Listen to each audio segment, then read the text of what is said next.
हरूलाई जेनजीहरूलाई जसले यो देशको यत्रो परिवर्तनमा योगदान दिनुभएको छ त्यो सम्मान गर्दै हामी यो चुनावको माहौलमा घुमिँदै गर्दाखेरि अहिले हामी यो ठाउँमा आइपुगेका छौँ र धेरै जिम्मेवारीका साथ आएको छौँ हामी सबैजना अहिले।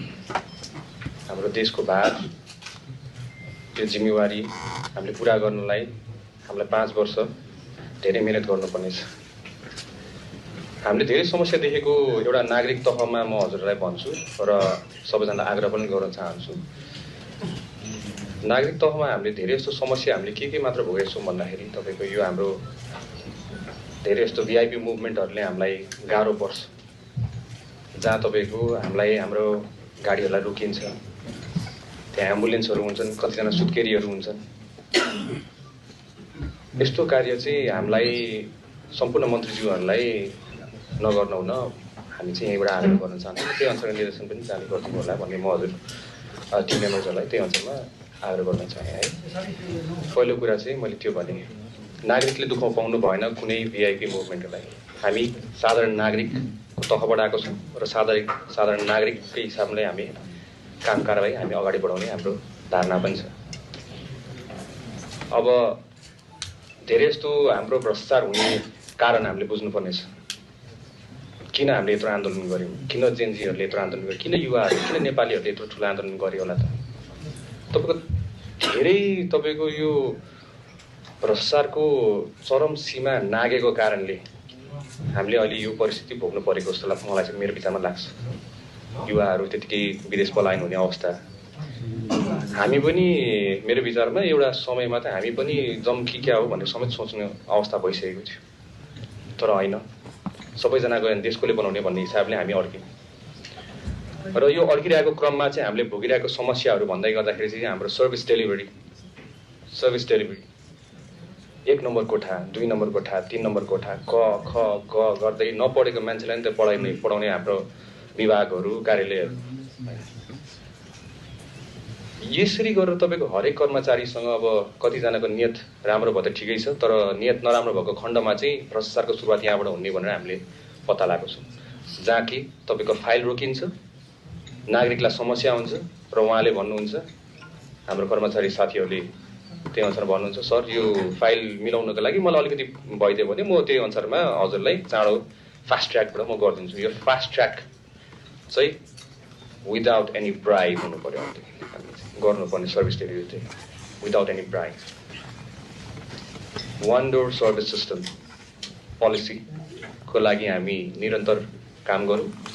अहिले मैले सचिवज्यूलाई नि त्यही अनुसारमा निर्देशन पनि दिएको छु, ताकि नागरिकहरू कर्मचारीसँग ठोकिन नपरोस्, सेवाग्राहीहरू कर्मचारीसँग ठोकिन नपरोस्, जसले गरेर यो फाइल अगाडि बढाउनको लागि चाहिँ तपाईँलाई यति पैसा लाग्छ भन्ने त्यो सिचुएसन नल्याउँ। नागरिकहरूले एउटा ठाउँमा तपाईँको निवेदन दिइसकेपछि अर्को ठाउँबाट चाहिँ उहाँको सर्भिस हुनु पर्यो भन्ने चाहिँ हाम्रो धारणा छ। मेरो विचारमा यसलाई नै हामीले सुशासन भन्छौँ। This is called good governance. So यो गुड गभर्नेन्सलाई चाहिँ हामीले त्यही अनुसारमा भ्रष्टाचार पनि निर्मूलन गर्न हामीलाई सहज हुन्छ, हाम्रो काँधमा अर्को भार पर्दैन। त्यही अनुसारमा सेवाग्राहीहरूले पनि त्यही अनुसारमा सर्भिस पाउन सक्नुहुन्छ र हामीले आफ्नो बाचा पनि पुरा गर्न सक्छौँ, जुन चाहिँ बाचा हामीले गरेर अहिलेसम्म यो चुनाव जितेर यहाँसम्म आएको छ। हामीले बेसी नै नहुने कुरा, अर्को कुरा भनेको चाहिँ हाम्रो जेनजीको जनादेश,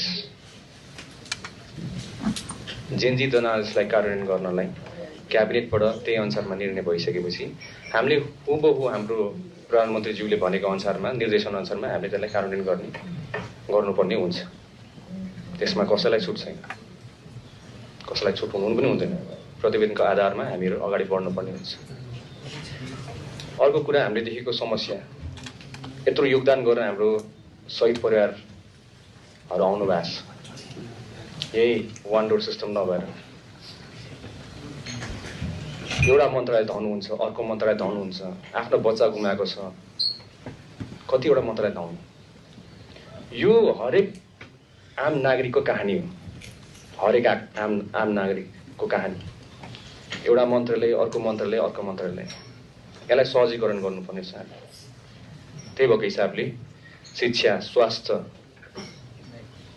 हाम्रो अर्कै के छ हाम्रो यसमा आर्थिक सबै मन्त्रालयको तपाईँको एकजना प्रतिनिधिको एउटा चाहिँ विभाग भनौँ, जहाँ हाम्रो शहीद परिवार र घाइतेहरू एकै ठाउँमा आएर one door policy, one door service सिस्टममा आएर उहाँहरूले फर्स्टमा उहाँहरूलाई सजिलो होस्। उहाँहरूको योगदानले आज यो परिवर्तन देख्न पाएको हामीले, यसलाई हामीले बिर्सिनु हुँदैन। उहाँहरूलाई योभन्दा बेसी दुःख दिनु मिल्दैन हामीले। त्यही भएको हिसाबले हामीले शहीद परिवार, घाइते परिवारहरूलाई उहाँलाई शिक्षा चाहिन्छ भने त्यही अनुसारमा हाम्रो त्यहाँ शिक्षाको एकजना प्रतिनिधि हुनुहुन्छ त्यो विभागमा। उहाँलाई स्वास्थ्यमा समस्या छ भने त्यही अनुसारमा हुन्छ, आर्थिक पाटो छ भने त्यही अनुसारमा हुन्छ। सो एउटै ठाउँमा मात्र गयौँ भने उहाँलाई किन हरेक मन्त्रालय लिएर यत्रो 15-20 जनाको ग्रुपहरू उहाँहरू धाइराख्नु पर्ने त? कारण के? This is not called good governance. We need to set an example this time. हामीले एउटा उदाहरण सेट गर्नुपर्नेछ र यो उदाहरण हामीबाटै सुरुवात हुनुपर्नेछ।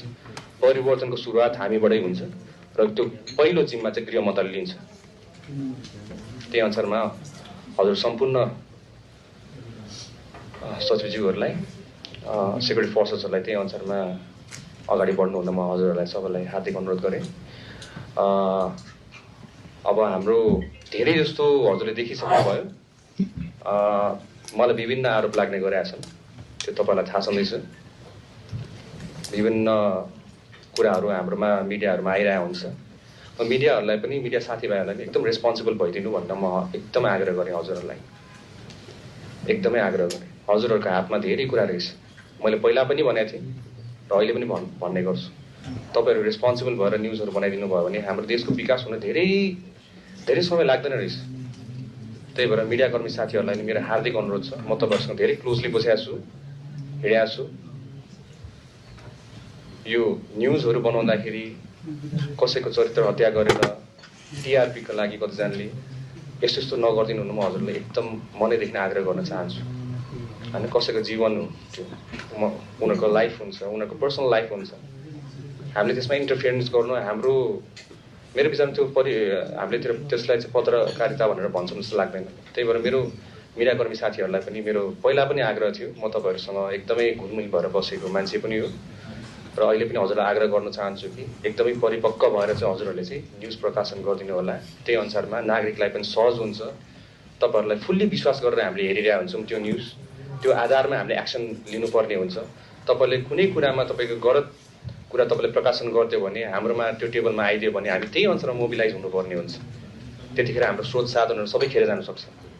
त्यही भएर रेस्पोन्सिबल भएर हजुरले न्युज प्रकाशन गर्नुहुन म हजुरहरू सम्पूर्णमा आग्रह गरेँ र नागरिकलाई, सम्पूर्ण नेपाली दाजुभाइ दिदीबहिनीहरू, आमा बुवाहरूलाई म के आग्रह गर्न चाहेँ भन्दाखेरि चाहिँ अब देश बनाउनु हाम्रै हातमा छ। तपाईँ हामी आफैले गर्ने हो आफ्नो देश विकास। हाम्रै आँखा अगाडि नै हामीले देश विकास हेर्छौँ।